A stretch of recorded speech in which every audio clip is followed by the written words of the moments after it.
This article discusses the differences in the Olympic Games of 2008 and 2022 in Beijing and just how that's different. So, in 2008, the environment surrounding China was one of optimism, and that this was kind of China's coming out party into the global markets to expand their economy more globally. From a marketing perspective, many marketers looked at this as an opportunity to get in on the, kind of get in on the ground floor, get in early, and just expose themselves to the millions of people in China and let them know that they would love to have their business. Um, so there was a lot of money poured into Beijing and the Olympics during this time. A lot of marketing, a lot of advertisements were done, and there's been a stark contrast with the games these years, in which almost no companies have been marketing the Beijing 2022 Olympics. This is essentially because of the negative PR that Beijing has. There have been a lot of reports of they've been treating many minority groups unfairly and kind of persecuting them. And so many marketers have had to be conscious of this and had to be careful about not tarnishing their own reputation by endorsing them. So there has not been near as much buzz around these Olympics in regards to kind of marketing their products and promoting them, which is in great contrast to what was going on in 2008, in which everyone was marketing, everyone was trying to get their name out there and just promote this event.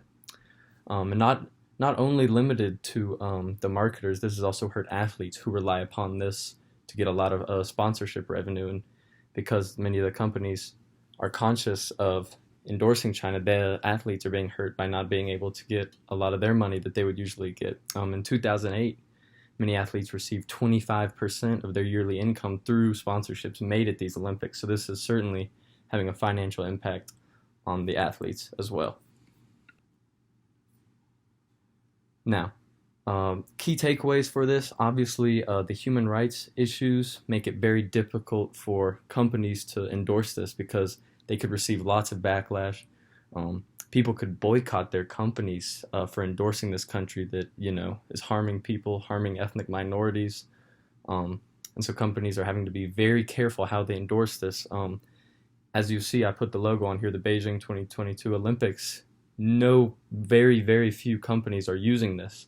Now, their way kind of around this when they want to market for the Olympics is they will use the Olympic rings. However, they will not be promoting Beijing itself. They want to stay away from that. And it's just so interesting how that in 2008, it was the stark opposite. China, it appeared to be was kind of coming out to the global markets and exposing themselves and kind of trying to modernize themselves. And so it's just very interesting how the social and political dynamics have heavily affected the business aspect of it. And so again, from the marketer's perspective, many companies and marketers have essentially wrote off these games in regards to marketing because it could be so detrimental to them that they're essentially just trying to get past these games so that they can then focus on the France games where they would have no potential risks of endorsing them and promoting their products. Thank you.